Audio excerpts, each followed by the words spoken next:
পাত্রের ছোট ভাইকে প্রপোজ করে দিল অদ্রিতা। বিস্ময়ে হতবাক বাড়ির লোক। কিছুক্ষণ আগে ছেলেপক্ষ দেখতে এসেছে অদ্রিতাকে, এরই মাঝে এমন কাণ্ড করে বসবে মেয়েটা কেউ কল্পনাও করেনি। পাত্রপক্ষের চোখ মুখ করুণ দেখাচ্ছে, লজ্জায় টলমল করছে পাত্রের ছোট ভাই। বড় ভাইয়ের জন্য দেখতে আসা মেয়েটা এইভাবে প্রপোজ করে দেবে তা ধারণারও বাইরে। অদ্রিতার বাবা এক গাল হেসে মেয়েকে রুমে পাঠিয়ে দিলেন। অদ্রিতার ভাবখানা এমন যেন কিছুই হয়নি, বরং ডাইনিং থেকে ন্যাসপাতি নিয়ে কামড় বসিয়ে দিল। মেয়ের এমন কাণ্ডে চটে গেলেন লুবনা। মুজাহিদ শেখ কোনো মতে অতিথি বিদায় করলেন। লজ্জায় ওনার নাক কাটা গেছে। অদ্রি, অদ্রি, বের হ রুম থেকে। আজ তোর একদিন আর আমার একদিন। অনেক বেড়ে গেছিস। আজ তোর পিঠে খুন্তি ভাঙবো, শয়তান মেয়ে। আহ লুবনা, তুমি থামবে? দেখো, মেয়ের হয়ে একদম সাফাই গাইবে না বলে দিচ্ছি। তোমার আশকারা পেয়েই এত সাহস হয়েছে ওর। বাবা মায়ের কথা শুনে বের হয়ে আসে অদ্রিতা, হাতে আধ খাওয়া ন্যাসপাতি। কি হয়েছে আম্মু, এত চিৎকার করছো কেন? বাসায় কি ডাকাত পড়লো নাকি? বদমাইশ মেয়ে, আজ তোর ঠ্যাং ভাঙবো। লাজ লজ্জা বলে কিচ্ছু নেই, শেষমেশ পাত্রের ছোট ভাইকে প্রপোজ করে ফেললি। লুবনা, তুমি থামবে? আমার মেয়ের কোনো দোষ নেই এতে, তুমি চুপ করো। মেয়ের কোনো দোষ নেই, মান সম্মানের কিছু রেখেছে আজ? অদ্রিতা মুখ চেপে হাসলো, ন্যাসপাতিটা টেবিলে রেখে বলল, বলেছিলাম না তোমায় এসব পাত্র দেখা বন্ধ করো।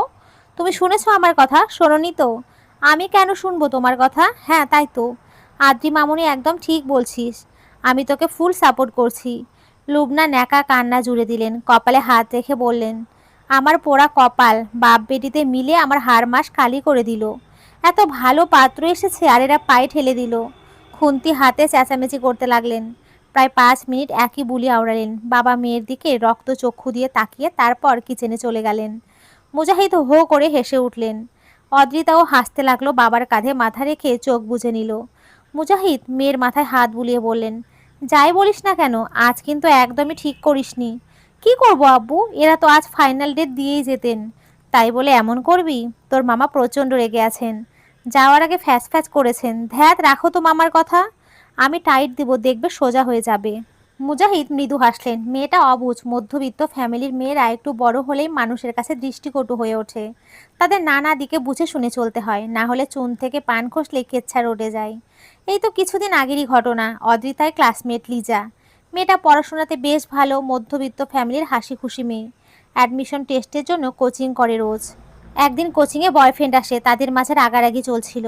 ওরা নিজেদের মাঝে মিটমাট করতে থাকে। রাগারাগি মিটে যাওয়ায় ছোট্ট করে সেলিব্রেশন করতে ক্যাফেতে যায়। এলাকার কিছু বদ মস্তিষ্কযুক্ত মানুষের চোখে পড়ে সেটা। ব্যাস হয়ে গেল, মেয়েটাকে খারাপ অবধি বলে দিয়েছে।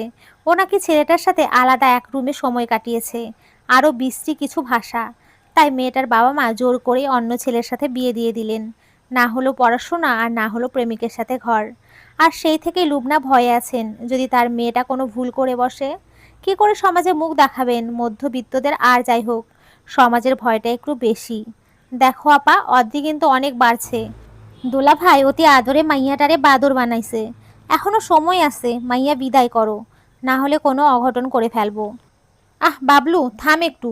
জানি অদ্রি একটু বাদর, ছেলে মানুষ, তবে আজে বাজে কাজ কখনোই করবে না। আপা, সময় গেলে বুঝবা, মেয়ের নামে কোনো কেচ্ছা নাই, এখনই বিদায় করার সঠিক সময়। মুজাহিদ খবরের কাগজ পড়ছিলেন। মেয়ের নামে কথাগুলো হজম করে নিলেও বেশ রাগ হলো।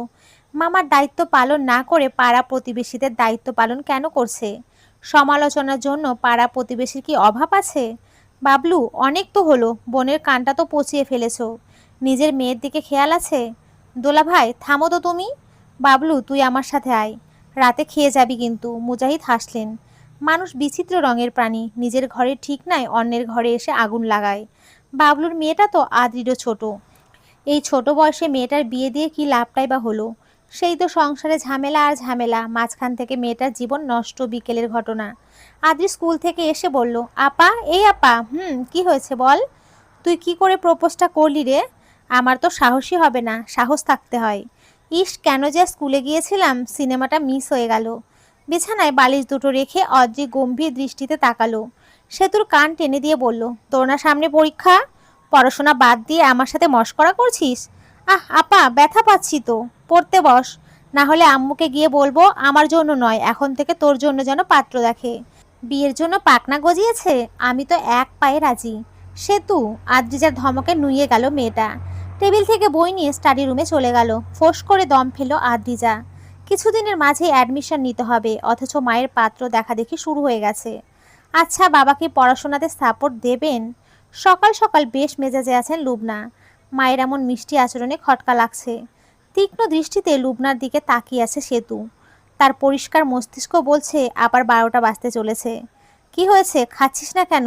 না মানে আপা এলে খাবো। আচ্ছা তাহলে এটা রেখে দে, অদ্রি এলেই না হয় গরম গরম পরোটা ভেজে দেব। মায়ের এমন নরম আচরণে সেতু হা হয়ে গেল। বাবা ফাইল হাতে কাজ করছেন, টেবিল জুড়ে হরেক রঙের ফাইল। ও দীর্ঘশ্বাস ফেলল। জন্মের পর থেকে বাবাকে ফাইলের গোডাউনে বসে থাকতে দেখেছে, তাই বিষয়টা স্বাভাবিক। মুজাহিদ একটা ব্যাংকে চাকরি করেন আজ 16 বছর। আগে মাধ্যমিক বিদ্যালয়ের শিক্ষক ছিলেন, বেতন কম হওয়াতে ছেড়ে দিয়েছেন। মুজাহিদের সামনে চা এগিয়ে দিলেন লুবনা। লুবনার হাতের চা অত্যন্ত বিষাদময়, কারণ অতিরিক্ত চিনি দেন চায়ে। মুজাহিদ তবুও চাটা নিল। গত 22 বছর ধরেই শরবত চায়ে পান করে যাচ্ছেন। কখনো রাগারাগি করেননি, বরং সবসময় প্রশংসাই করেছেন। মুজাহিদ চায়ের কাপে চুমুক দিলেন, আজও বললেন চাটা ভালোই হয়েছে খুব।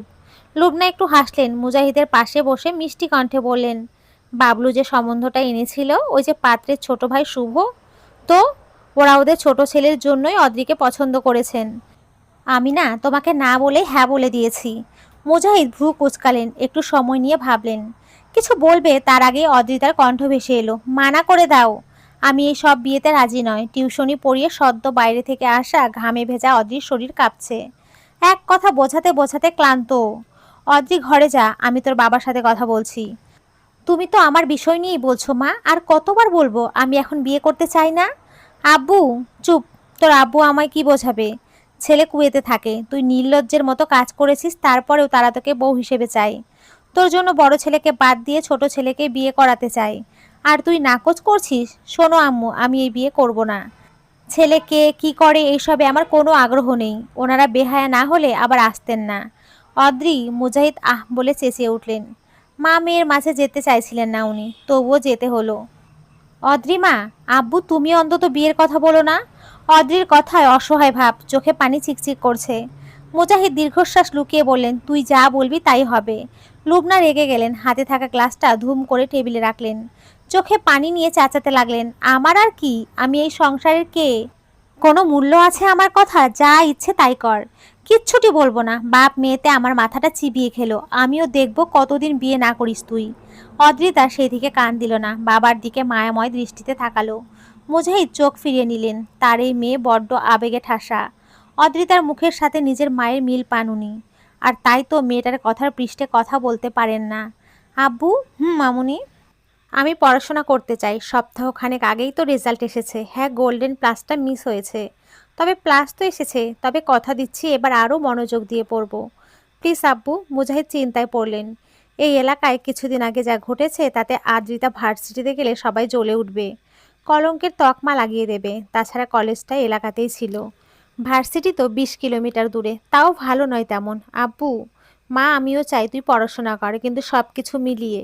মুজাহিদ কথা শেষ করতে পারলেন না। আদিতা ডুকরে কেঁদে উঠল, চাপা কান্নায় আর্তনাদ করছে সে। বাবার দিকে না তাকিয়ে রুমে চলে গেল।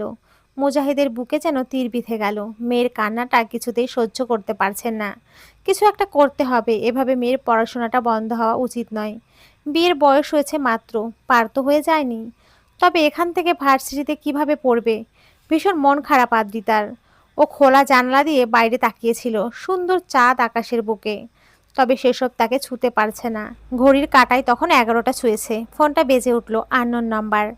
অদ্রিতার হৃদয় অনুভূতিহীন। একবার দুবার করে একাধিকবার কল এলো। শেষমেশ কল রিসিভ করলো অদ্রি, তবে দুই প্রান্তের কেউই কথা বলছে না। অদ্রি বড় বিরক্ত হয়ে বলল, হ্যালো, কে বলছেন? কথা না বললে কল কেন করেছেন? আজব লোক। অদ্রি কলটা রাখতেই যাচ্ছিল, ঠিক সেই সময় ওপাশ থেকে পুরুষ কণ্ঠটি বলল, অদ্রি বলছেন? আমি শুভ। অদ্রির দম ওঠানামা করছে। ফোনের এপাশে থাকা অদ্রি চুপ। ছেলেটা বড় অধৈর্য হয়ে বলল, অদ্রি শুনছেন? মেজাজ চটে যাচ্ছে অদ্রির। এই লোক ফোন নাম্বার পেল কোথা থেকে? অদ্রি, আপনি শুনছেন? কেন কল করেছেন? শুভ যেন এই কথাটি অপেক্ষা করছিল। ও বিলম্ব না করে বলল, আপনার প্রপোজ আমি অ্যাকসেপ্ট করে নিয়েছি। অদ্রির মনে হলো শুভর মাথাটা ফাটিয়ে দেবে, আবার মনে হলো নিজের মাথাটা আগে ফাটানো উচিত। অদ্রি, আপনাকে আমার পছন্দ হয়েছে, আমি বাসায় বলেছি, সবাই মেনেও নিয়েছে। আপনার কি মাথা খারাপ শুভ? সরি, আপনি এটা বোঝেননি, আমি বিয়েটা করতে চাই না, সেই জন্য ওই কাজটা করেছি। শুভ হাসলো। অদ্রি যেন বোকায় বনে গেল। এই ঝামেলাটা না জানি কতকাল পোহাতে হয়। অদ্রি, আপনার সমস্ত কথাই বুঝেছি আমি, তবে অনুভূতির কোনো সময় হয় না। আপনি ওইভাবে বলার পর আমার আকাশ থেমে গিয়েছিল। বড় ভাইয়ের জন্য বউ দেখতে এসে এমন পরিস্থিতিতে পড়ব, তারই সাথে সেই মেয়েকেই পছন্দ করে ফেলবো, সবটা আমার জন্য কঠিন ছিল, বাট আমি সামলে নিয়েছি। আপনার হাত ধরে আজীবন থাকতে চাই আমি। শুভর এতগুলো কথা শুনে অদ্রির মনে হলো মরে যাওয়াই বুঝি ভালো। সে আবারও বলল, বিয়েটা ভাঙার জন্যই অমনটা বলেছে। তবে শুভ সে কথার ধার ধারছে না। সে বরং বিষয়টা বিনয় স্বরূপ গ্রহণের চেষ্টা করছে। একই সাথে অদ্রির হাতও চাইছে আজীবনের জন্য। অদ্রির সমস্ত রাত না ঘুমিয়ে পার হলো। ও বড় বিষণ্ণ অনুভব করছে। শেষ রাতে একটু চোখ লেগেছিল, তবে কুকুরের আওয়াজে সেই ঘুমটাও ভেঙে গেল। দেখা গেল পুরো বাড়ির লোক উঠে পড়েছে। অদ্রি তড়িঘড়ি করে বাইরে এলো। এসে দেখলো বাবা চেঁচামেচি করছেন। সামান্য মুরগিটাও সহ্য হয় না? মুরগি পালানো যাবে না? চোর বাটপারগুলো সব নিয়ে যাচ্ছে। কথায় কথায় জানা গেল অদ্রির দুটো মুরগি নিয়ে পালিয়েছে কেউ। সেই জন্যই কুকুরটা চেঁচামেচি করছিল। তবে দরজা খুলে বের হতে হতেই চোর পালিয়েছে। এদিকে অদ্রির মা লুবনা কান্নাকাটি শুরু করে দিয়েছেন। ওনার এই স্বভাবটা বড় চোখে লাগে। কিছু হলেই দু চোখ মেলে পানি ঝরাতে থাকেন। মৃদুমন্দ হাওয়ায় চুলগুলো উড়ে যাচ্ছিল। সেই সময় সেতু এসে বসলো পাশে। অদ্রি স্বভাবের কারণে গোসলের পর রোদে এসে বসে, নতুবা তার শরীর কাঁপতে থাকে। সে তো মিটিমিটি হাসছে। বোনের আচরণ স্বাভাবিক না দেখে অদ্রি শুধালো, কি সমস্যা? সমস্যা তো তোর, আমার? অদ্রি কেমন করে তাকালো যেন। সেতু কিছুটা গা ছাড়া ভাব দেখাচ্ছে। সেতু, তুই হাসছিস কেন? কারণ তোর দেওয়ানা নিচে বসে আছেন। অদ্রির চোখ বড় হয়ে গেল। দিওয়ানা বলতে কার কথা বলছে সেতু?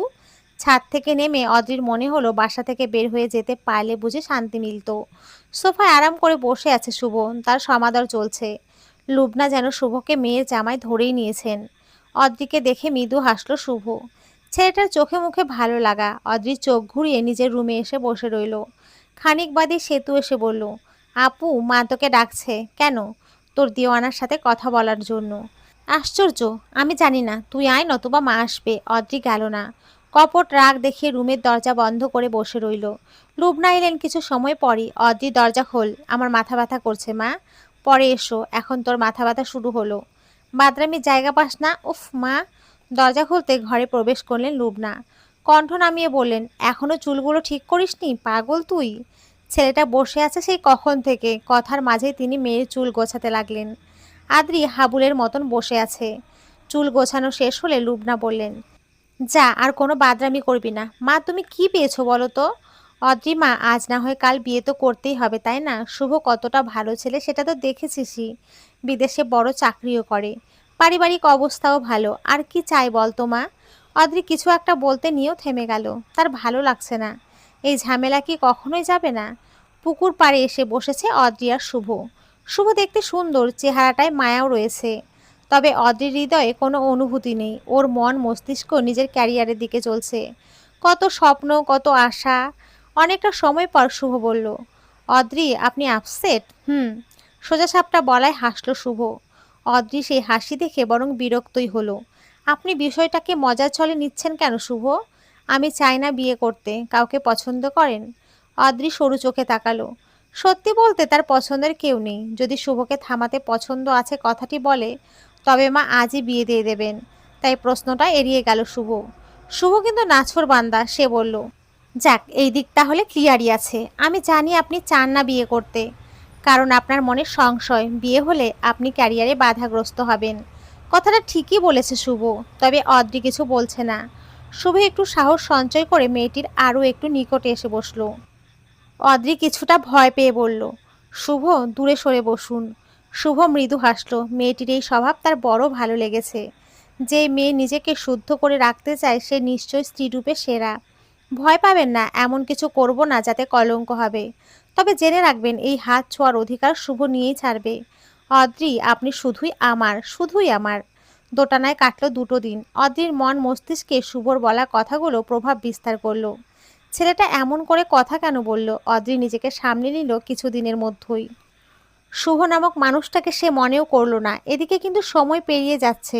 অ্যাডমিশন টেস্ট ঘনিয়ে আসছে। নানান চিন্তায় বুঁদ হয়ে আছে অদ্রি। তার পড়াশোনা একেবারেই হচ্ছে না, পড়তে গেলে মনে হচ্ছে সব নতুন। এই নিয়ে 2 দিন কান্নাকাটিও করলো। লুবনা আর মুজাহিদ মেয়ের অবস্থাটা বুঝতে পারলেন। এদিকে শুভ সব স্বাধীনতা দিতে চায় অদ্রিকে, তাই লুবনাও দ্বিমত করলেন না। মেয়ের পড়াশোনার ব্যাপারে ওনার সিদ্ধান্ত নিলেন মুজাহিদের বন্ধু রাহুব গাজীর বাসায় পাঠাবেন। ভদ্রলোক মুজাহিদের ভাই স্বরূপ, ছোটবেলায় একসাথে ঘুমিয়েছে কত। সব মিলিয়ে একটু হলেও শান্তি পেল অদ্রি। তবে পড়াশোনাটা হবে তবে। এখন টার্গেট নিজের স্বপ্নের ভার্সিটি। বাস ড্রাইভারের অশ্রাব্য ভাষার গালিতে ঘুম ভাঙল অদ্রিতার। মেয়েটা ঈষৎ ভয় পেয়ে গেছে, চোখ পিটপিট করে চাইতেই মনে হলো কি এক নিদারুণ কষ্ট লুকিয়ে ওর মাঝে।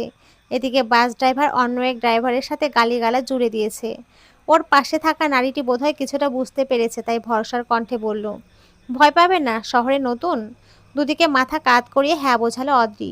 সে এমনিতে সাহসী, তবে কেমন যেন একটা ভয় কাজ করছে। ঠিক হয়ে যাবে, শহরে আছেন তো, কত কিছু দেখবেন এমন। অদ্রি আর কিছু বলল না, ঘাড় ঘুরিয়ে চাইল ইট পাথরের আবৃত শহরের পানে। গুমোট বাতাস, অট্টালিকা আর মানুষের গাদাগাদি। এক মুহূর্তের জন্য অদ্রির মনে হলো দম বন্ধ হয়ে আসছে। সে মারা যাবে। একটা নির্দিষ্ট ঠিকানায় পৌঁছালো অদ্রি। তার মাথা ব্যথা করছে। শহরে আসাটা তার জন্য একটা চ্যালেঞ্জ ছিল। বাবা অবশ্য আসতেন, তবে একটা কাজ পড়ে যাওয়ায় আসা হয়ে ওঠেনি। এদিকে অদ্রির ভার্সিটি অ্যাডমিশন টেস্ট কাছে থাকায় একাই আসতে হলো তাকে। সে বেশ বড় মুখ করে বলে এসেছে একাই যেতে পারবে। পথে মা কতবার কল করেছেন সেই হিসেব নেই। যাক, অবশেষে পৌঁছালো অদ্রি। সে কিছুটা ভীত হয়েছিল। একেবারে অজপাড়া গায়ের মেয়ে সে নয়, তবে ওই যে গণ্ডিটা পেরিয়ে আসা হয়নি, তাই এত ভয়। একটা লম্বা শ্বাস নিয়ে বাড়িটার দিকে এগোলো অদ্রি। ভীষণ সুন্দর বাসাটা, অদ্রির ভালো লাগলো। সে ধীর পায়ে এগিয়ে যেতেই দারোয়ান বললেন, কি চাই? মামা, এটা রৌফ আঙ্কেলের বাসা? জি, আমি ওনার কাছে এসেছি। আমার বাবা ওনার বন্ধু। দারোয়ান একবার ভালো করে অদ্রিকে দেখলেন, তারপর কল করলেন কাউকে একটা। অদ্রি ততক্ষণ ওইভাবে দাঁড়িয়ে রইল। কথা শেষ করে তবে বাড়ির ভেতরে যাওয়ার অনুমতি পেল অদ্রি। পুরো ব্যাপারটা অদ্রির কাছে শ্বাসরুদ্ধকর ছিল। অদ্রি কিছুটা মন খারাপ করে বাড়ির ভেতরে প্রবেশ করলো। আশেপাশে মানুষ নেই, একদম নীরব পরিবেশ। সেই জন্যই কিনা ওরা ভয় বেশি। এরই মধ্যেই হুট করে ফোনটা বেজে উঠল। চট করে রিসিভ করলো অদ্রি। অদ্রি, আমি শুভ বলছি, আপনি পৌঁছে গেছেন? অদ্রি ভেবেছিল মা ফোন করেছেন, তাই চট করে রিসিভ করেছে। ওপাশে থাকা শুভ পুনরায় বলল, অদ্রি শুনছেন? জি, পৌঁছে গেছি। কথাটা শেষ করে কল রাখতে যাচ্ছিল ও। তবে এতে শুভকে অপমান করা হয়, তাইও পুনরায় ফোনটি তুলল।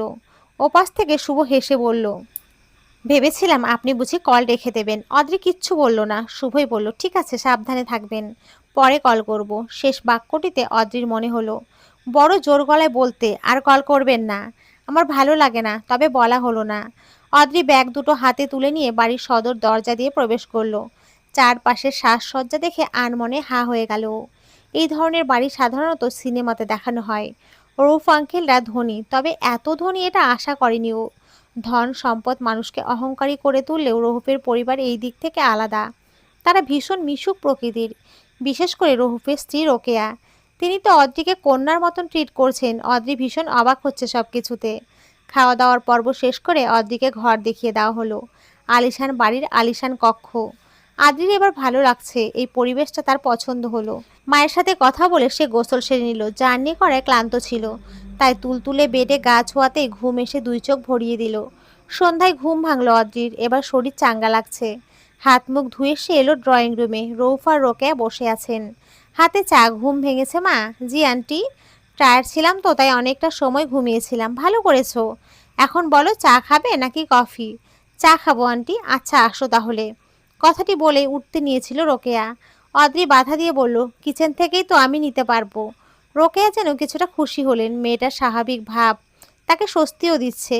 কেটলি থেকে গরম চা নিল অদ্রি। চা ওর সবসময়ই প্রিয়। যে কোনো সময়ে চা পানে অভ্যস্ত সে। কেটলিটা রাখার জন্য সময় নজরে পড়ল। বৃহৎ জানালা দিয়ে বাগান দেখা যাচ্ছে, সেখানে আবার ফোয়ারাও রয়েছে। রাতের আধারে বড় সুন্দর দেখাচ্ছে। আকাশসম আগ্রহ নিয়ে ফোয়ারার দিকে এলো অদ্রি। চেয়ে রইল, দারুণ সুন্দর এটি, তাই ছুঁয়ে দেখার লোভ সামলাতে পারেনি। যেই না ছুতে যাবে অমনি একটি কণ্ঠ ভেসে এলো। এখানে কে? পুরুষ কণ্ঠ। পেছনে না ঘুরে বলল, জি আমি। আমি কে? আমি মানে? বাক্যটি পুরো করার আগেই পুরুষটি পুনরায় বলল, এখানে কি? এবার অদ্রি আসলে ভয় পেল। সে ঘরে তাকানোর সাহস পাচ্ছে না। কণ্ঠটা একটু বেশি ভয়ালো যেন। চওড়া দেহের পুরুষটি সামনে এসে দাঁড়ালো। অদ্রি শুকনো ঢোক গিলছে। ছেলেটা বেশ মেজাজ নিয়ে বলল, নাম কি? অদ্রিতা শেখ, ক্লাস এইচএসসি দিয়েছি। এখানে কেন? এই প্রশ্নের জবাব দিতে গিয়ে যেন বিব্রত হচ্ছে অদ্রি। ও সরু চোখে তাকালো, দেখলো পুরুষটি গম্ভীরভাবে তাকিয়ে আছে। ওর কেন যেন কান্না পাচ্ছে, নিজের সত্তা হারিয়ে ফেলেছে যেন। রাগীব, ওকে ভয় দেখাচ্ছ কেন? কণ্ঠটি রোকেয়ার। ধরে প্রাণ ফিরে পেল অদ্রি, তাকালো অসহায় দৃষ্টিতে। রাগীব একটু জোরে হেসে ফেলল। রোকেয়া ছেলের নিকটে এসে বললেন, তুমি কবে ঠিক হবে বলো তো? কখনো ঠিক হব না আম্মু। বাট ও যে এত ভীতু তা জানতাম না। ভীতু শব্দটি বলায় অদ্রির মুখশ্রী ফ্যাকাশে হয়ে এলো। সে ভীতু? সত্যি কি তাই? বিপরীতে কোনো জবাব এলো না। রোকেয়া অদ্রির মাথায় হাত রাখলেন। ভয় পেও না, ও আমার ছেলে রাগীব, বড় দুষ্টু। উফ আম্মু, বড় দুষ্টু হয়েছো তুমি। বয়স হলো, তবে বুদ্ধিটা হচ্ছে না। অদ্রিকে সরি বলো রাগীব। বাক্যটি বলে রোকেয়া অদ্রির দিকে তাকালেন। অদ্রি বলল, ঠিক আছে আন্টি, সরি বলতে হবে না। এই কথা বললেও রাগীব কিন্তু সরি বলতে ভুলল না। সেই সাথে রোকেয়া যেন না শুনতে পান তাই ফিসফিস করে বলল, ভীতু মেয়ে, ভীতু মেয়ে। অদ্রিতা শেখ আর ভীতু শব্দটি একেবারেই বেমানান। নেহাতি সে ভদ্র, নতুবা রাগীব নামে ছেলেটির গাল লাল করে দিত। নিজ কক্ষে বসে এসবই ভাবছিল সে। এমন সময় কলটা বেজে উঠল। বড় বিরক্ত হলো অদ্রি। রিসিভ করলো না, তবে ওই পাশের ব্যক্তিটি থেমেও নেই। লাগাতার কল করে চলেছে। এবার অদ্রি কল রিসিভ করলো, তবে টু শব্দটিও করলো না। ওপাশ থেকে কণ্ঠটি বলল, অদ্রি আমি শুভ বলছি। শুভ? আপনি কখনোই আমার জন্য শুভ নন। সর্বদা অশুভ হয়ে কেন আসেন বলেন তো? রাগীবের ঘরের লাগোয়া বারান্দাটা একটু বেশি সুন্দর। বিশাল আর খোলা হাওয়াতে সৌন্দর্য অধিক চোখে পড়ে। দুদিন ধরে বারান্দার দিকে নজর যাচ্ছে অদ্রির। মেয়েটা একটু সংকোচ থেকে সেই পথে আর যায়নি, তবে সেই ভোরবেলায় লোভটা যেন সামলে উঠতে পারেনি। ভীষণ সুন্দর একটা ঘ্রাণ নাকে এসে ধরা দিচ্ছে। অদ্রি ছুটে গিয়ে নিজের বারান্দায় এসে দাঁড়ালো। এখান থেকে রাগীবের বারান্দাটা দেখা যায়, নানান রঙের ফুল রাখা সেখানে। অদ্রির মন ছুটে যেতে চাচ্ছে। ও বিড়াল পায়ে এগিয়ে গেল। করিডোর পেরিয়ে আসতেই পায়ের গতি নেমে গেল। রাগীব জিম করে এসেছে, উন্মুক্ত শরীরে বিন্দু বিন্দু জলবিন্দু। অদ্রির মনে হলো তার শরীর কাঁপছে, চোখ ঘোলাটে হয়ে আসছে। সরে যেতে চাইলেই রাগীব ডেকে উঠল, দাঁড়াও। থেমে গেল অদ্রির পদযুগল। রাগীব এগিয়ে এসে ওর বরাবর দাঁড়ালো, ক্ষীণ স্বরে বলল, এত ভোরে এখানে কেন? প্রশ্নের উত্তরটি চট করে দিতে পারছে না অদ্রি। রাগীব কয়েক সেকেন্ড অপেক্ষা করে আশেপাশে তাকালো। কি, আমাকে খুঁজতে এসেছিলে? এবার প্রতিবাদ করলো অদ্রি। দ্রুত সুরে বলল, না তো। তবে এমনি এসেছি বুঝি, কিন্তু কি বোঝেন? যা বোঝাতে চাও? আমি কখন কি বোঝালাম? আশ্চর্য তো। রাগীব কেবল হাসলো। অদ্রি চেয়ে রইল। এই পুরুষটি তার দেখা সব থেকে অদ্ভুত মানুষের মধ্যে পড়ে। টানা পড়াশোনা চলছে অদ্রির, মেয়েটার পরীক্ষা রয়েছে, তাই দম নেওয়ার ফুসরত নেই। রোকেয়া এসে নাস্তা দিয়ে গেলেন। অদ্রির ভালো লাগায় বুক ভরে এলো। মায়া নিয়ে তাকালো ও। মেয়েটার সেই দৃষ্টি দেখে হাসলেন রোকেয়া। মাথায় হাত বুলিয়ে বললেন, সমস্যা হচ্ছে মা? কিছুটা ভয় হচ্ছে আন্টি, আমার জীবনের ব্যাপারে মনে হচ্ছে। ছি মা, এই পরীক্ষাকে জীবনের সাথে তুলনা কেন করছো? আন্টি ভয় হচ্ছে। ভয় পেও না, ইনশাল্লাহ সব ভালো হবে। অদ্রির মন ভরে উঠল। রোকেয়া চলে গেছে, পুনরায় পড়তে লাগলো। কিছু সময় পর মাকে কল করে কথা বলে নিল। ভয়ের চোটে মেয়েটি কান্নাই করে দিল। ওপাশ থেকে সান্ত্বনা দিয়ে লুবনা বললেন, যা হবে ভালোই হবে, চিন্তা করিস না, কাল তোর বাবা আসবেন। ঠিক আছে মা। কল রেখেও বেশ কিছু সময় কাঁদল অদ্রি। পরীক্ষায় যাওয়ার আগে রোকেয়া এসে দোয়া পড়ে ফু দিয়ে দিলেন। অদ্রির চোখ ভিজে এসেছে। এই মানুষটার প্রতি অদ্ভুত শ্রদ্ধা পাচ্ছে সে। ড্রাইভারের হাত ভেঙেছে, অপ্রত্যাশিতভাবে ঘটনাটা ঘটল। এদিকে অদ্রি লেট হচ্ছে, ওর কান্না পাচ্ছে রীতিমতো। রোকেয়া বিষয়টা বুঝতে পারছিলেন। ওই মুহূর্তেই বের হচ্ছিল রাগীব। রাগীব শুনে যাও। গান শুনতে শুনতে বের হচ্ছিল রাগীব। মায়ের ইশারা পেয়ে কাছে এলো। জি আম্মু, কোথাও বের হচ্ছ? অদ্রির পরীক্ষা আছে, নিয়ে যাও। রাগীব যেন চোখ মুখ কুঁচকে ফেললো। রোকেয়া বলেন, ড্রাইভারের হাত ভেঙেছে? উফ, এর সময়ে এমনটা হতে হলো। যা, ওর লেট হচ্ছে। কথাটি বলে অদ্রির দিকে চাইলেন রোকেয়া। মাথায় হাত বুলিয়ে বললেন, যাও মা, রাগীব তোমায় পৌঁছে দেবে। তখন থেকে শুভ নামক মানুষটি কল করেই চলেছে। অদ্রি বিরক্ত হচ্ছে, বারবার কল কেটে দিচ্ছে, তবে ওপাশের ব্যক্তিটিও থেমে নেই। সে লাগাতার কল করে চলেছে। এবার অদ্রির রাগ হলো, তবে পাশে রাগীব থাকায় রাগটি প্রকাশ করতে পারল না। ও কল রিসিভ করে ফিসফিস করে বলল, এত বারবার কেন কল করছেন শুভ? আপনার পরীক্ষা আছে না? আমি বিরক্ত হই শুভ। আপনি কেন বোঝেন না আপনাকে আমার পছন্দ নয়? প্রথমবারের মতো শুভকে এইভাবে প্রত্যাখ্যান করলো অদ্রি। শুভ কিন্তু কষ্ট পেল না, বিনিময়ে হেসে বলল, তাতে কি? আশ্চর্য মানুষ আপনি অদ্রি, আপনাকে আমার অনেক বেশি মনে পড়ে। অদ্রি থেমে রইল, কি বলবে বুঝতে পারছে না। শুভ ওপাশ থেকে বলল, ভালো করে পরীক্ষা দেবেন, আর মনে রাখবেন আপনি আমার। কলটি কেটে যেতে রাগী বলল, বয়ফ্রেন্ড? অদ্রির শক্তপোক্ত জবাব, না। রাগীব হাসলো, সেই হাসিতে কেমন অপমান বোধ করলো অদ্রি। দাঁত কামড়ে বসে রইল। কিছু সময় যেতে রাগীব বলল, তুমি বড় চালাক মেয়ে, হঠাৎ এটা কেন বললেন? একসাথে দুটো ছেলেকে ঘোরাচ্ছ। অদ্রির মাথায় যেন আকাশ ভেঙে পড়ল। রাগীব হেসে চলেছে, ভয় পেও না, মজা করে বলেছি। এটা কোনো মজার মধ্যে পড়ে না। আপনি এমনটা কেন বললেন? দুঃখে অদ্রির কান্না পেল। রাগীব গাড়ি থামিয়ে বলল, এমনি বলেছি, আপনি এমনি বলেননি। অন্য কিছু মিন করেছেন, আমাকে খারাপভাবে প্রেজেন্ট করলেন। অথচ বিষয়টা এমন নয়। এই যে ফোনের ওপাশে থাকা ব্যক্তিটি চেয়েছিলেন, তার নাম শুভ, যে কিনা আমার কেউই না। কেউ না মানে কেউ না। তাকে আমি পছন্দ করি না, একদমই না। কথাগুলো বলতে বলতে কান্নায় ভেঙে পড়ল অদ্রি। রাগীব বুঝলো সে হয়তো কিছু ভুল করেছে। তবে দুঃখ প্রকাশের ফুসরতও মেলেনি। তার আগেই গাড়ি থেকে নেমে গেছে অদ্রি। চোখের জল মুছে এগিয়ে চলেছে কেবল। পরীক্ষা ভালো হয়েছে। অদ্রির মন কিছুটা ভালো। সে ফুরফুরে মেজাজে বের হতেই দেখলো রাগীব দাঁড়িয়ে আছে। কেন যেন একটা অভিমান এসে চেপে ধরলো ওকে। ও অন্যদিকে চলতে যাচ্ছিল। এমন সময় মেয়েটির হাত স্পর্শ করলো পুরুষটি। কোথায় যাও? আপনাকে কেন বলবো? রাগ দেখাচ্ছ? দেখাচ্ছি। বাপরে, তোমার এত তেজ! তেজ কথাটি বলতেই অদ্রি ঘুরে তাকালো। রাগীব মিটিমিটি হাসছে। ছাড়েন, আপনি অনেক খারাপ। জানি তো। এভাবে হাত ধরে আছেন কেন? ধরলে সমস্যা? অবশ্যই সমস্যা। শুভ এসে আপনাকে ইচ্ছে মতন মারবে। রাগীবের যেন হাসি পেল। সে অবশ্য হাসিটা লুকিয়ে রাখার প্রয়াস করল না। অদ্রি অন্যদিকে ফিরতে রাগীব শুধালো, শুভ সাহেবের এত জোর? অদ্রি চুপ। রাগীব আর বিষয়টি ঘাটল না। আলতো হাতে মেয়েটির চুল টেনে বলল, সরি। আসো এবার। অদ্রি চুপ করে চলতে লাগলো। পথে বেশ অনেকবার কথা বলার চেষ্টা করলো রাগীব। তবে আদ্রি চুপ। আশ্চর্য আর অদ্ভুত লাগলেও কোনো এক অদৃশ্য টানে পুরুষটির প্রতি গাঢ় অভিমান দেখাতে পারছে সে। অথচ বিষয়টি স্বাভাবিক দৃষ্টিতে একদমই স্বাভাবিক নয়। পরের দিন সকাল থেকে মন ভালো নেই অদ্রির। বাবা আসবেন তো নিতে, অথচ ওর মন যেতেই চাইছে না।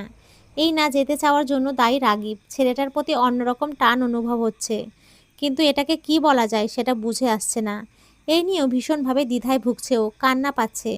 তবে সেই উপায় নেই। সকাল থেকেই রোকেয়া ভীষণ যত্ন করে চলেছেন। একটু পরপরই দেখতে আসছেন। রোকেয়া না থাকলে সত্যি কেঁদে ফেলতো। সব থেকে খারাপ লাগছে রাগীব নামের পুরুষটি চোখের দেখাও দিচ্ছে না।